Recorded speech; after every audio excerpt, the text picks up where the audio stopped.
GerdaStevenson, and I'd like to share with you a collaborative venture I was part of, a community project which resulted in the creation of a rather unusual book. Inside and Out, The Art of Christian Small. For over 60 years, Christian Small lived and painted in the Scottish Borders village of West Linton. Until recently, her work was virtually unknown beyond her local community. I was born and brought up in West Linton, and I can't remember not knowing Christian. From early childhood, I've been a close friend of her daughter, Jenny. Our mothers became friendly, having moved to West Linton around the same time as each other, in the early 1950s. The first painting I ever bought was by Christian. A glorious riot of dandelions in vivid yellow and green. I was a teenager at the time, waitressing at weekends in a local restaurant, and I proudly offered Christian a £5 from my earnings. She refused, but I insisted, and reluctantly she accepted. Decades on, those dandelions are framed above my fireplace. Here's the poem I wrote in response to this vivid, energetic painting.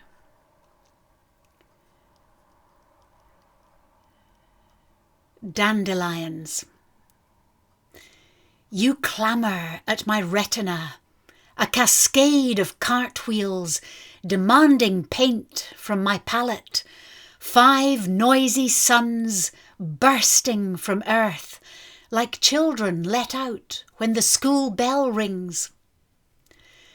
Your lion teeth leaves scythe green rhythm all around each brazen face, a dance so bold, even the old among you, that single downy head, seems eager to play a part. Its hair might shake loose any moment, and poised buds could flare into flower before I know it. I swear I can smell the fierce tang of bitter milk coursing through your stalks. My pen and brush dash across paper, splash, sweep and thrust to catch your untamed life, anything but still.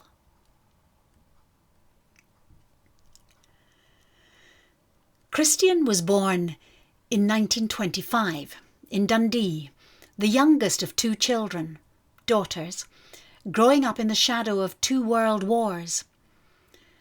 The legacies of those events impacted on Christian and her family. Her father, who was a doctor, fought in the First World War and suffered from severe post-traumatic stress disorder for the rest of his life. Childhood summers were spent in a rented cottage in Glenshee. Times of great freedom for the young sisters, and the beginning of a lifelong attachment Christian had to that part of the Highlands. She attended Dundee High School and graduated in chemistry at the University of St Andrews in the late 1940s. Christian's generation of women was only just emerging from the stifling effects of the infamous marriage bar, which prevented professional women from working once they married. But even after the marriage bar was lifted in 1945 and no longer current, it took many decades for that pernicious culture to change. After graduation, Christian applied for a job. But when the company discovered that she was a woman, she received a letter of rejection, stating, unforgettably, "We regret your sex." She kept this letter throughout her life.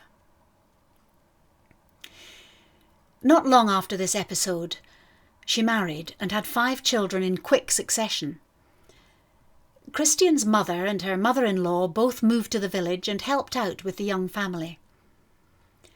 Like many women of her generation, Christian didn't seek employment again until her children had grown up. Although battling with great personal loss, the early and tragic death of her eldest son, Christian immersed herself in her art, creating a large body of work.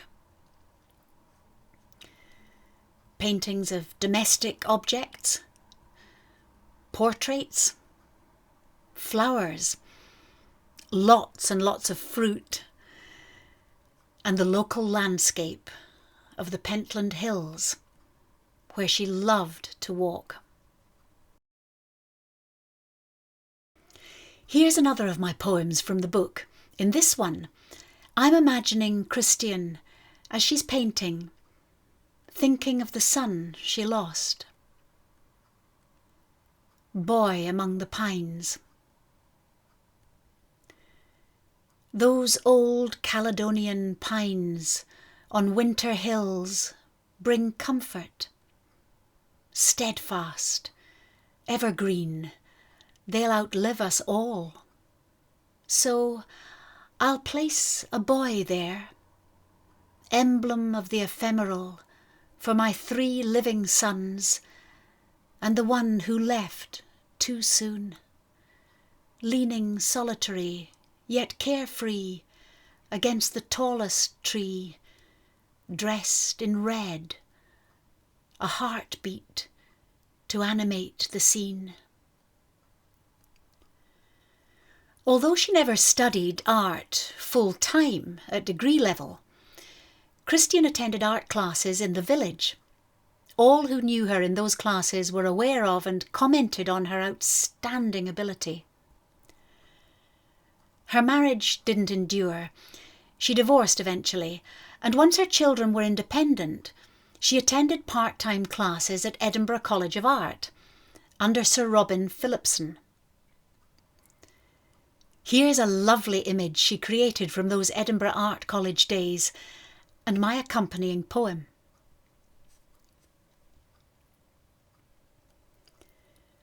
Model in a scarlet fez. I can tell from your back, the way you relax into the chair's bowed curve, your fringed yellow coat thrown over it, creased with careless ease, from the leisurely angle of one leg slung over the other, foot thrusting into space, and the tilt of your head with its lush black hair sporting that scarlet fez, its tassel tantalizing the air. I can tell you're smiling. I certainly am. There's an invitation in your open shirt collar. I'm sure I can smell the roasted aroma of Turkish coffee from a backstreet cafe where perhaps we'll meet to share thoughts from that book you've brought, its blood-red cover, vibrant as yourself. Christian loved conversation, the exchange of ideas, although because of her social anxiety she could be at times quite misanthropic, eccentric and unpredictable. She was rigorously unsentimental, inhibited even when it came to emotion, very private. But she was absolutely fascinated by other people's lives, always deeply interested in weighing up human desires and contradictions in others. She rarely gave away anything of herself, yet part of her appeal was her intensity.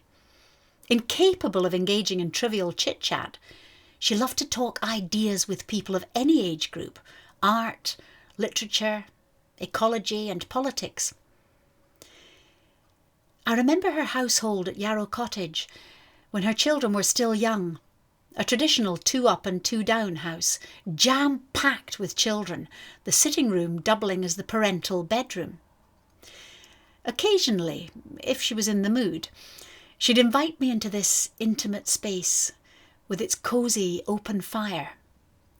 As a girl on the verge of womanhood, I found it exhilarating to be treated as an equal by an older woman. I recall her sitting up in bed, reading.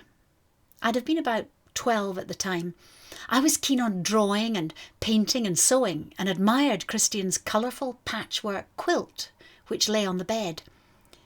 She told me she'd made it from remnants of her children's old clothes. Each patch held a memory for her, she said. She sold very few of her paintings in her lifetime, often giving them away, and stored those she kept in her children's old cot in the bedroom of her mother's tiny cottage, which she moved into alone after her mother died. This painting of a patchwork quilt hanging on the washing line was one of her works from those later years.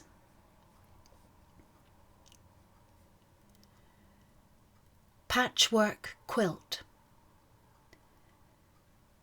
So many days hang on the washing line in the stillness of this summer afternoon. Remnants of childhood that once flickered across the village green. Polka dots, stripes and checks, the good parts retained and reframed for service in a second life. Here in my mother's home, where my footsteps shuffle in the ghost of hers. I know so well who wore each square and when, those laughing times stitched onto memory in sharp lines. But today, I'll place them as a backdrop, their detail indistinct, an echo only of the here and now, where blossoms mother planted dazzle my eyes with their own random patchwork and distract from the bruised tones of the garden shed that stands sentinel by the wall, waiting to hold court when winter falls. When Christian died in 2016, aged 90, her family and friends discovered that many people over several decades had acquired her paintings. Local admirers gathered these works from their various owners and organised an exhibition in Westlinton Visitor Centre. The result was something of a revelation, the remarkable quality and range of her art in many different media: pencil, charcoal, pen and ink, watercolour, and from her later years, a series of exquisite, masterly collages, using fragments of tissue paper, cardboard, and even newspaper, with ink and watercolour applied. Here's one I chose to write a poem for. Crow. I don't paint death and decay, but today my mind, prey to the sudden way dark things can snare me in broad daylight. I face my fear, nail it to paper with a black rage that wild grace could be so slayed, the dead lead weight hanging there from one fanned wing on a single barb, the heartbreak downward sweep of head bowed to ground, emblem of defeat, pinned to the white air. The exhibition was hugely popular, and a dedicated group emerged from the community of Westlinton, calling itself the Friends and Family of Christian Small, with the aim of producing a book. Money was raised to cover the design and printing, and the rest of us offered our contributions voluntarily. I was tasked with writing a biographical introduction and a series of poems to accompany some of the paintings. There are over 70 full-colour prints of Christian's work in the book. This is the one we chose for the front cover.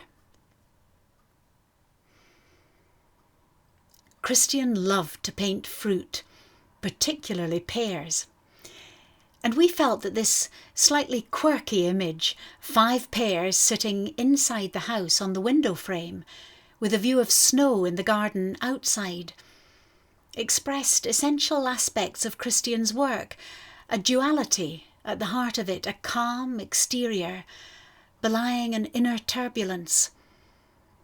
But most importantly, her love of both the natural outdoor world and interior domestic simplicity. Conference of pairs. They gather in the window frame, 5 ladies, conferring on the ripeness of their fecund bellies. Snow throws light on the slight incline of their necks as one leans into another with the murmur of female sharing. Stalks like tongues comparing notes. Whose skin is tight as a drum? Whose is softening? Who will be the first to deliver sweet flesh in such unseasonal weather? During the process of preparing the book, my friend Jenny Aldridge, Christian's daughter, sent me a lovely piece of prose she'd written in her mother's voice. As editor, I immediately wanted to include this and asked Jenny to write a few more pieces in this mode. She did, and their intimate observations, so eloquently expressed, enriched the book's structure. Here's one of Jenny's pieces and her mother's exquisite pencil drawing which inspired it. Boy on the riverbank. A dream. A gentle burn meanders, bubbling over the peaty stones. Wild flowers catch my eye, and Roger, the youngest.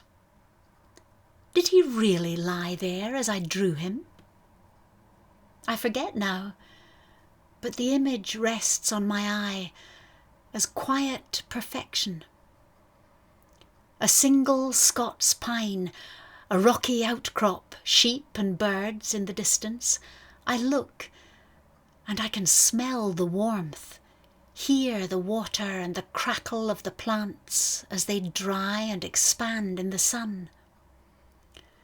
No wiry young boy would lie in the prickly grass when he could be fishing, paddling, or jumping off that rock.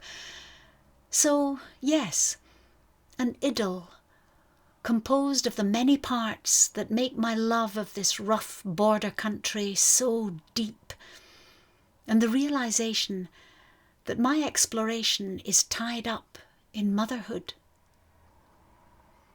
Christian enjoyed painting items around the house, familiar inanimate objects that she was attached to. Here's a poem I wrote to accompany this drawing. Kindling.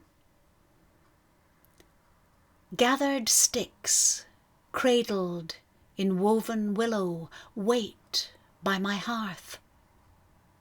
A promise of fire. I'll render them in charcoal before they wither to ash. Christian lived a very frugal existence and wasn't in the least bit materialistic. She cared about justice. She was politically engaged, a member of the Labour Party, joined CND, and she volunteered locally in an adult literacy programme. She had a subscription with the New Statesman and liked to sit by the fire reading with her teapot set on the hearth. She had an old tea caddy that she always used. I remember this particular object. She was very attached to it. Tea caddy. Your battered old lid only adds to your appeal. We adapt to each other's aging grip, the decades' wear and tear.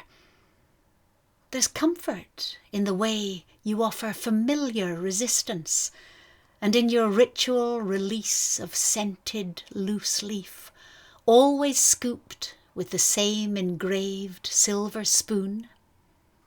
Your faded floral decor never fails to delight. We are the original tea for two and two for tea, you and me.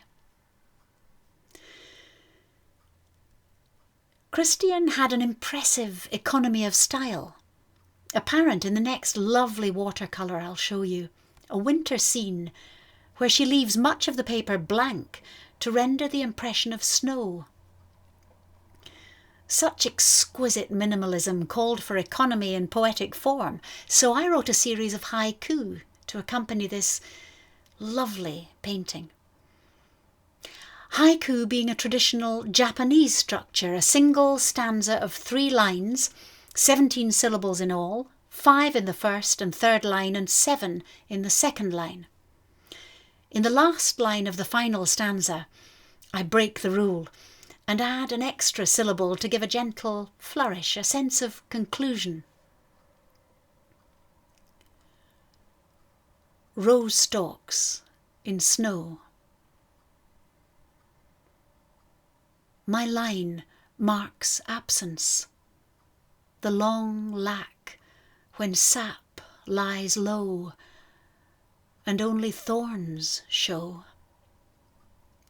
Footprints my presence, recorded ephemera on yesterday's snow. White fills in blank space, telling tales of buried things. Silence. No bird sings. Hoarfrost wizened leaves cling to withered tendrils, chilled remnants in stilled air. At eyeline's corner, edging my monochrome frame, faded berries stain. Though this season numbs, I'll bide my time till spring's core calls colour from the store.